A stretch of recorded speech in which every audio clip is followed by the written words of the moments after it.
Hey guys, I want to take just a second. I want to talk about something that's been on my mind for a little while. And I mean, it typically comes where a lot of the other ideas for making content come from. I've been reading Quora again. For those of you who don't know, Quora is, I believe it is a Google run Q&A area. It's similar to what Yahoo Answers was way back in the day. And for the most part, it's actually been infiltrated by the same kind of people who infiltrated Yahoo Answers. People who are either going in there to ask a question to try to piss somebody off, or to try to paint everybody that they don't like in a light that they like to, or just basically other troll questions. Now, there are actually legitimate questions that are on there, and I enjoy reading and answering some of the legitimate questions. There are a lot of car questions on there, which I kind of enjoy doing because there are people that genuinely don't know, and there are people that should not be working on their own cars who are asking questions on there. But one of the things that popped up for me when I was looking at Quora recently was a question asking, why are Republicans so against cancel culture when they're so willing to use cancel culture against things like Target or the things that they don't like? And I want to talk about the difference between a boycott and what cancel culture is when it is used by our friends on the left.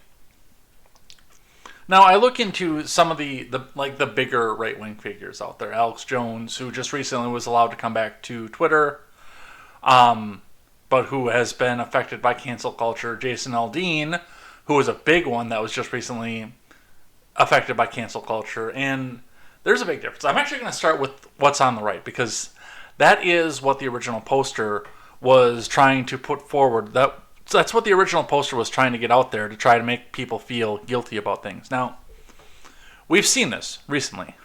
Bud Light, the Anheuser-Busch Corporation, because of their partnership with Dylan Mulvaney, which they have been profusely apologizing for and begging and sometimes giving their beers away. They desperately want nothing but to get their names back out there and get people enjoying their product once again, which is completely understandable, by the way. They should, that's the point of business. They should want to do so. But the thing with Bud Light is, because of their partnership with Dylan Mulvaney, large swaths of white middle-class people, which is their target audience, just didn't want to buy the product anymore.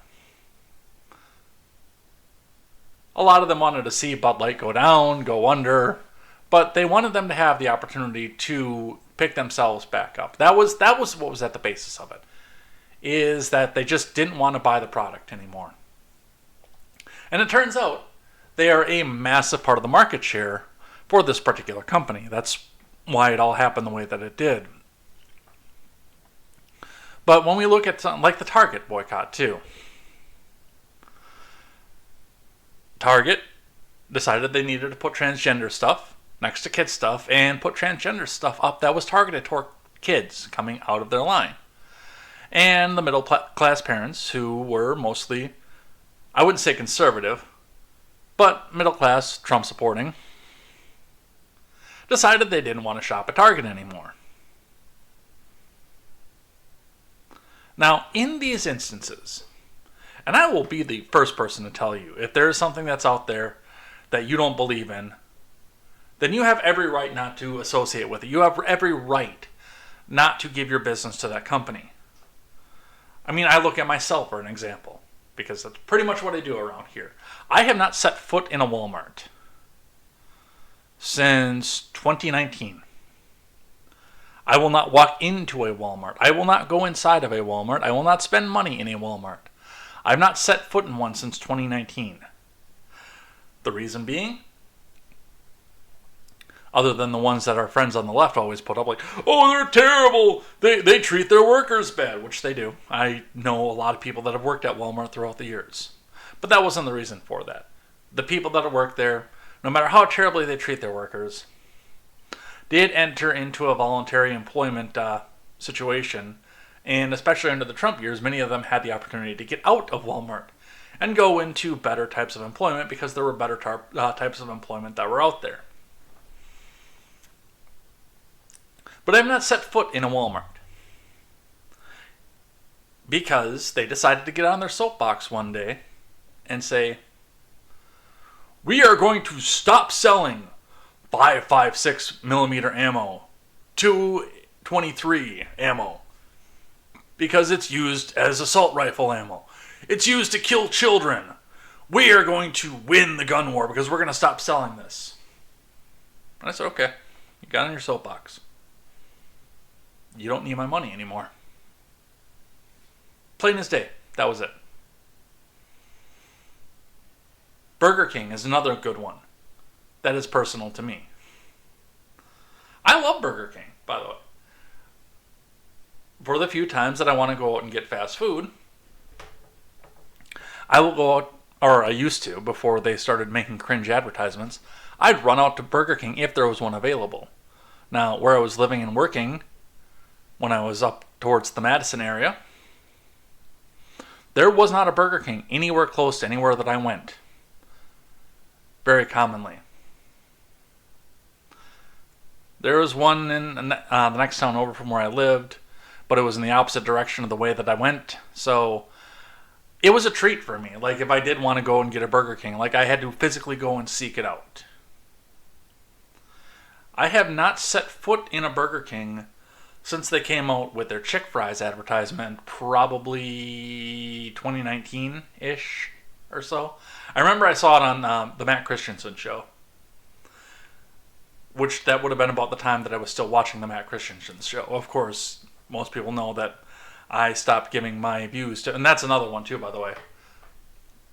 I stopped giving my views to Christensen, not because he was bad at his job, and again, I will always say to my viewers, if you enjoy Matt Christensen, I am not even going to blame you for that. He does a terrific job. That was personal. And I'm not going to go any further detail of that. What happened between he and I was personal. It's not professional. And for professional purposes, you should continue following him. And even though I'm still mad at him, congratulations on him having a new baby. I heard about that through the Stick stream. But with that being said, Burger King came out with an ad where they were giving out chicken fries, selling chicken fries, in a pink box. And charging 3 times as much because they wanted to bring attention to the pink tax. Of course, not realizing that most of the feminine products usually have different add-ons, different things that actually make them cost more money. But they were trying to make it a point because, they're just taxing being a woman. And the razors are so much more expensive and the shampoos are more expensive. Yeah, they do more stuff. They have the moisturizing ring, or they've got different ingredients, or various other things. There's a reason that the stuff is more expensive. And you still have the opportunity, by the way, as a woman, to go back out and buy the bargain basement thing that doesn't have all the cool, fancy flex and features.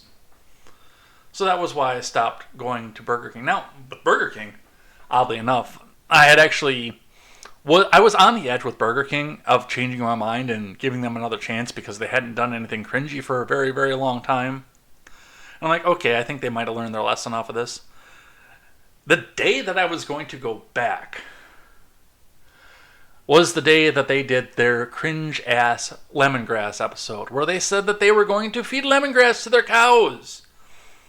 Not because it tastes good, which, from what I understand from dairy farmers, it does taste good to the cows. They enjoy it much more. But because it reduces the methane coming out of their assholes. They made fast food into a climate change virtue signal, and I have never walked back into a Burger King ever since then. That's probably been a good 3 years at this point since they did that. And yeah, they don't need my money. If that's how they're going to act, if that's what they're going to do, they do not need my business. Plain and simple. Now, I would not stand outside of a Burger King and try to bar people from entering.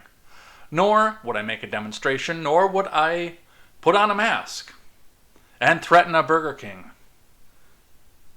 Say, if you don't stop what it is that you're doing, we're going to go start burning down Burger Kings until you guys do what we want. And that is a little bit where the difference is with our friends alone. Now, when the left wing does a boycott,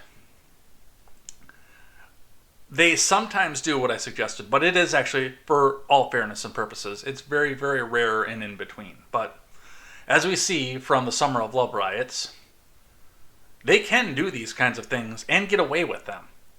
The FBI doesn't knock on their doors, bust down their doors, because it's a freedom of expression when they do that. They're not trying to be vandals. They're not trying to do this. But I do want to go a little bit further on where cancel culture is when it comes off of the left and where it differs from a boycott. Now, and it would take an entire group on the left, but if an entire group thought the same thing that I did, like say Burger King came out and decided that they were going to donate to Donald Trump for 2024, there would be picket lines around every inner city and even some of the suburban Burger Kings trying to bar people from going in. There would be chants. There would be hand-holding. We would hear, "All that we're saying is Burger King is bad." They'd have nightly vigils outside, again, trying to make sure that nobody else enjoys the Burger King. Alex Jones is another big, when we go into personal, especially with cancel culture. Alex Jones, it went so far with him and some of the things that he was saying. They were contacting banks that work with Alex Jones and threatening to pull all their business out of the banks to make sure that he couldn't do business, he couldn't buy and sell without being on there. There were calls, well, there weren't calls just to, they actually physically took his YouTube channel down, his ability to make money. There were even talks at one point. And I think with utility laws, that was why they weren't able to go back and do this, on calling and making threats to the utility companies that service him to make sure that he couldn't get power or water to his home. To make sure that he was so toxic to do business with that even the utility companies wouldn't do business with him. And that's where the difference is when it comes between cancel culture and a simple boycott. Now, when I was on the left, I actually remember doing simple boycotts to various companies and being with people getting ready to do a simple boycott. In fact, when I was still voting Democrat, a lot of the boycotts that we were doing at the time were exactly like our MAGA friends and our friends on the right did with Target and Bud Light. They just en masse decided to, and they coordinated through online chat rooms, this was pre-social media, or telegrams or various other publications. They coordinated and convinced a large swath of people to not shop at a certain company, to not consume a certain point of media, to not use a certain brand of cell phone, back when we were still using the little dumb phones. There were all kinds of coordinated efforts to get massive amounts of people to stop using a product. That was an effective tactic to the left. But as it went by, and as it went on, it got progressively worse and worse to the point of, and this goes back to what I said about Walmart, about Burger King, and yes, about my former friend Matt. On all three of those instances, and I feel very passionately about the reasons that I don't use the products and services from these three entities, I would never once stop somebody else that I know from partaking in a juicy bacon double cheeseburger from Burger King. I personally would not go shop there, but if one of my friends went back and said, "Man, I really love Burger King," I would say, "Well, enjoy. You can have my share." Because I don't want Burger King to go under. I just don't want to give them my business. Walmart. I know a lot of people that go into Walmart, and it's fine. They have really, really good prices on a lot of things. And there are people, I was in that place not that long ago, who don't sometimes have a choice but to go to a place like Walmart to take advantage of the bargain basement prices that they have in Walmart. And there are people that go there by choice because They could take the money that they saved by going there and go and apply it to something else. Maybe a vacation, maybe something fun. I don't begrudge them that. I just don't feel comfortable giving Walmart my money. And I would never stop anybody else from doing so. Nor would I ever want the Burger King Corporation or the Walmart Corporation to go under and take it away from everybody else. Plain and simple. Target is another one too, actually, by the way. I was thinking about that today. When I stopped going to Walmart, I started going to Target more, but I did go on the bandwagon, per se, about not shopping at Target anymore because of the way that they set up their transgender display, the fact that they constantly had a transgender display, and the fact that they put it next to kids' stuff. I've not felt comfortable going back there. Now, one last thing that I want to say about boycotts. When you are choosing to boycott a company, you should be careful to boycott the ones that only make an overt public statement about it. That's one of the things that frustrates me about our friends on the left, is like they will go through financial statements, they'll go through open secrets, they will go and do research to find places to boycott from companies that have not made a public statement. I actually got into a brief X argument with somebody, Wisconsin Progressive Group over on X earlier, because he's trying to get people, it was hilarious how he was doing this, by the way, to boycott Uline over a year-old New York Times article. And I went and archived it and found out that it had been archived a year. So he's doing this over a year-old New York Times article talking about Uline packaging. It was a little bit funny to me because most of the progressive followers of that particular progressive account are not high enough in the multi-billion-dollar conglomerates that they work for that they get to make any of the packaging decisions. But regardless, Uline has never come out and made an open statement about who it is they support. Their owners go through and they write the check, and they give the check, and they don't make a big deal about it. They don't make a big statement about it. They don't try to change the culture war. They don't get on their podium and say, I support this Republican candidate because of X, Y, and Z, as Walmart did with their 5.56 ammo ban, or Burger King did with the chick fries and the methane farts. They just quietly wrote the check and moved on with their days. And this progressive group goes out and boycotts them because they went down through open secrets and said, hey, we found out about this here, so not only are we not going to support them, but we don't want anybody else to support them. And what I have to say about that, there's a reason that I went through that convolution, is you should, if you are going to participate in a boycott, make sure that it's about something that the company said overtly and openly. The reason I say this is because most companies out there are not going to agree with you or your stance 100%. Most of them are not going to agree with you 50%.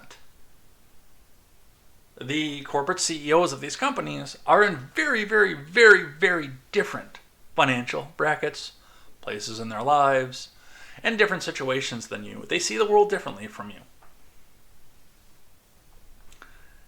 And this is something I've said on Contemporary on numerous occasions.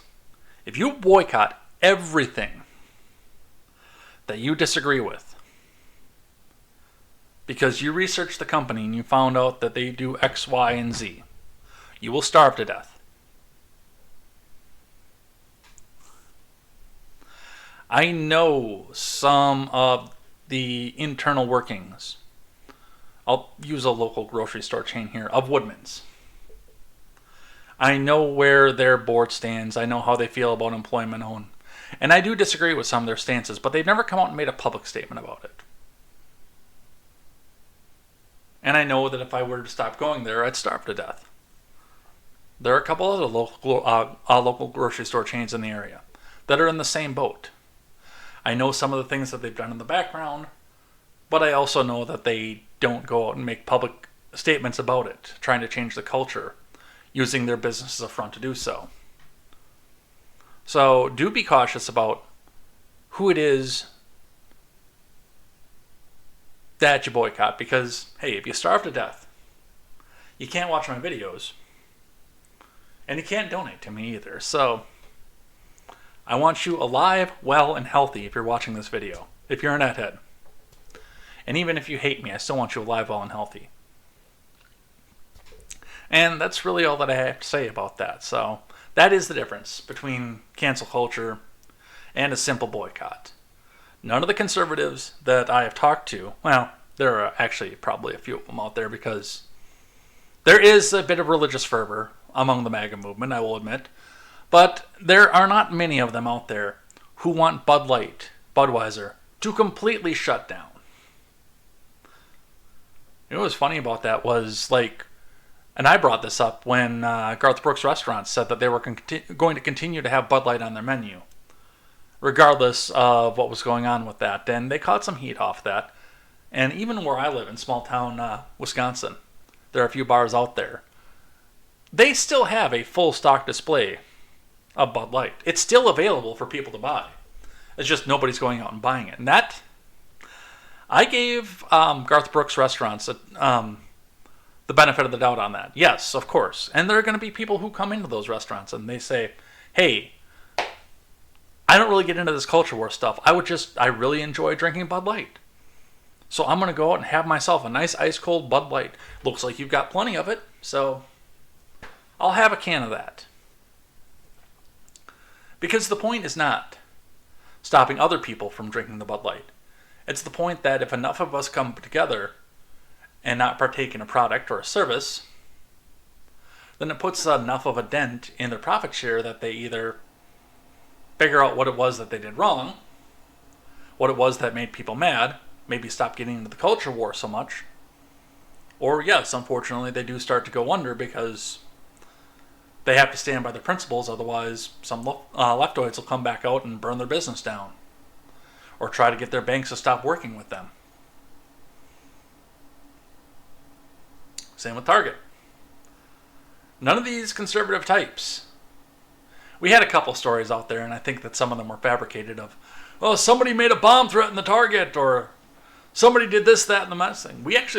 What was funny about the bomb threats on the Target is when Target started to come back out and say, you know what, we're going to change our mind off this because we're losing too much of our market share. It was LGBTQ groups and progressive leftoids who were making the bomb threats against Target at that point when they started to temper what they were saying because they were losing too much of their market share. But for the most part, the conservatives, whether real conservatives or so-called conservatives, whichever the case may be, just stopped shopping there. They didn't stand outside and hold up a protest sign and say, if you walk into this place, you support gender mutilation. They didn't link arms outside of the front door of the Target and say, you shall not pass. Never ever come in here. They just stopped going.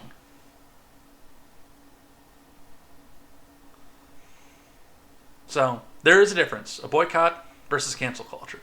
And I do hope that this helps clear up. Thanks. Take care. Have a good night.